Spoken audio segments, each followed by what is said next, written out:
सुनाई देती थी। गांव के लोग कहते, जब जब धरती संकट में पड़ी, वनदेव ने अपनी दूध भेजी। किसी को नहीं पता था कि वो दूध अब सोमू खुद है। नया संकट।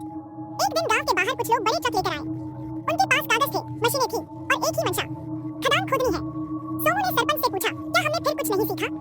सरपंच ने नजरें झुका ली। शहर वालों का दबाव है सोमू, अब रोकना मुश्किल है। रात होते ही सोमू अकेली जंगल की ओर चली। हवा में वही पुरानी ठंडक थी। मंदिर के पास पहुंचते ही दिए अपने आप जल उठे और घंटियां बिना छुए बजने लगी।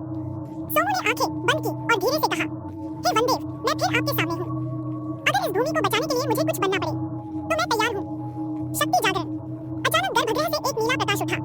सोमू की देह कांपने लगी। उसके चारों ओर रात के कण चमकने लगे। हवा तेज चलने लगी, जैसे जंगल खुद जीवित हो उठा हो। प्रकाश के भीतर वही देवाकृति उभरी, आधा पशु आधा देव। उसने कहा, इस बार मैं नहीं आऊंगा सोमू, अब तू ही मेरी वारिस है। वो नीली ज्वाला धीरे धीरे सोमू के शरीर में समा गई। उसकी आंखें नीली हो उठी। उसके माथे पर हल्का तेज चमका, देव का चिन्ह। उसके आसपास पेड़ों ने झुककर प्रणाम किया। जंगल की हवा थम गई, जैसे धरती ने अपनी नई रक्षक को पहचान लिया हो। देव भूमि का युद्ध। अगली सुबह ट्रक जंगल में घुसे। मशीनों की गड़गड़ाहट गूंज उठी, लेकिन अचानक आसमान गहरा हो गया। हवा में राख और नीला प्रकाश फैल गया। सोमू वहां खड़ी थी, उसकी आंखें जल रही थी। उसके पीछे वनदेव का आभा रूप था। जैसे ही मजदूरों ने पेड़ों पर कुल्हाड़ी चलाई, धरती हिल उठी। पेड़ों की जड़ें खुद ब खुद उन मशीनों को लपेटने लगी और हवा में वही गूंज आई, यह भूमि मेरी है। शहर वाले भागे। कुछ ने कहा, उन्होंने देवता को देखा। कुछ ने कहा, एक लड़की की आंखें आग जैसी थी।